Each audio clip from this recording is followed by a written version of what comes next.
در روزهای جشن نوروز جدول کاری آوازخوان جوان ایرانی افشین پره بند بود. در دوام 2 هفته جشن او در هنرنمایی‌های ایدانه چندین کشور اروپایی و آسیایی اشتراک نمود.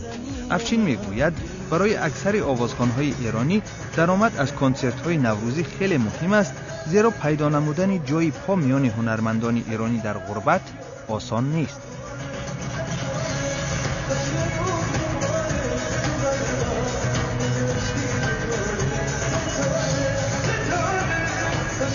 خدمتتون عرض کنم که چون ما تو غربت هستیم و از طرف ایرانیایی که تو ایران هستن حمایت نمیشیم، چون اونا نمیتونن سیدی ما رو بخرن، سیدیامونو روی حساب همونطور که گفتم مارکت خیلی کوچیکه و دست زیاده و به هر حال هر خواننده‌ای باید سعی کنه که یه رقابت فشرده کنه که به هر حال بتونه زندگیشو بگذرونه.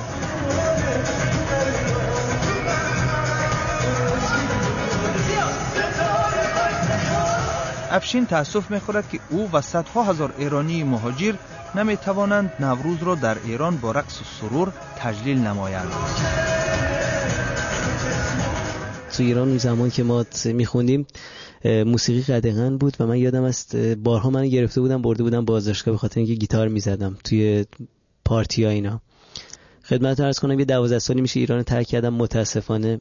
الان تو غربت زندگی می‌کنم و بزرگترین آرزوم اینه که برگردم یه روز تو سرزمینم، چرا که هیچ جای دنیا وطن آدم نمیشه.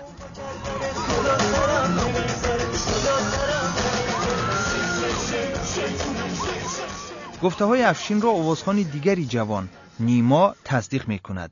نیما میگوید که مهر و محبت به موسیقی و هنر او را هم به ترک وطن مجبور کرده است. خب گرچه هنوزم محدودیت هست، ولی خب باز تا یه حدی بچه‌ها میتونن موزیک مدرن اجرا کنن، موزیک پاپ اجرا کنن، به اصطلاح آلترناتیو میوزیک اجرا کنن.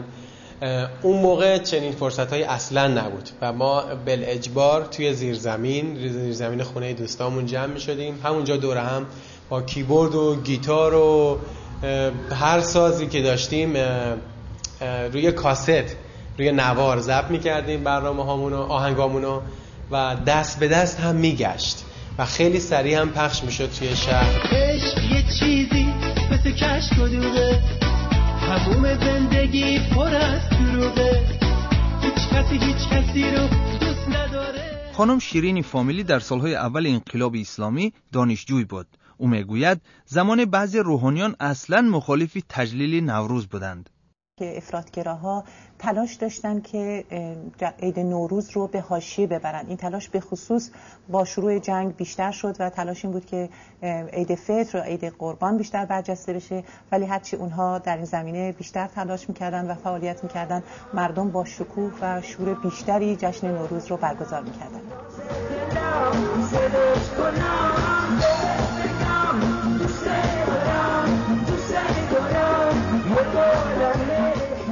زمان انقلاب اسلامی اندی آوازخوان ارمنی تبار ایرانی به ایالات متحده آمریکا سفر کرده بود تا هنر خود را در نزد استادان راک صیقل دهد، ولی موج مهاجرانی که بعد انقلاب اسلامی به آمریکا آمد او را وادار نمود در خدمت هموطنان باشد. اندی میگوید صرف نظر از دوری از وطن، ایرانی‌های غربت ذوق نازک و محبت به موسیقی و آهنگ‌های اصیل ایرانی را حفظ نمودند. یعنی اینطوری نیست که اگر رفتی مایکل جکسون شدی طبیعتاً ایرانی‌ها به عنوان خواننده ایرانی قبولت می‌کنن. درست معروف میشی ولی محبوب نمیشی. محبوبیت بین ایرانی‌ها با آهنگای ایرانیه و با فرهنگ ایرانی.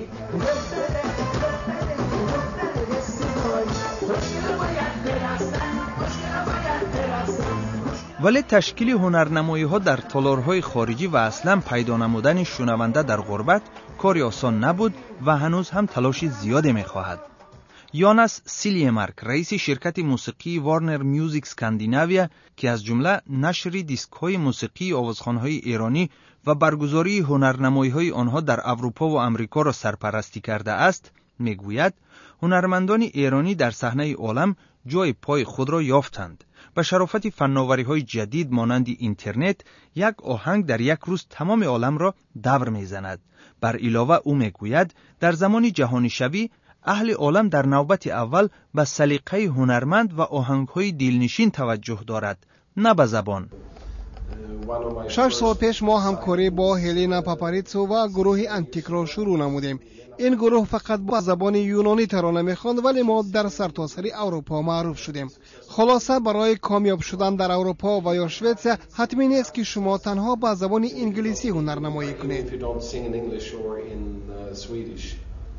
بله، آوازخوان‌های ایرانی هنر خود را در غربت حفظ نمودند و صرف نظر از آنکه در وطن خوانده نمی‌توانند، با کمک آنها آهنگ‌های ایرانی در سراسر عالم صدا می‌دهد و حد اقل در روزهای نوروزی ایرانی‌های غربت خود را در خانه احساس می‌نمایند.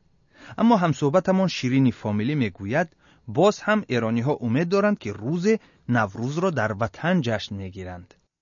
بله، در خارج از کشور هم ایرانیان هر کجا که هستن تلاش میکنن جشن نوروز رو با شکوه بیشتری برگزار کنن، ولی مسئله اینه که در خارج از کشور به دلیل اینکه این مال خودشونه، فقط مال ایرانیاست، فارسی زبان هاست، در درون خودشونه، داخل خونه هاشونه، خب کنسرت هایی میذارن، مجالسی برگزار میکنن با هم دیگه، ولی مثل ایران نیست که تو همه جا باشه، تو کوچه و خیابون، تو هر گذری که میگذرین درست جشن اونجا باشه، درست مثل تاجیکستان.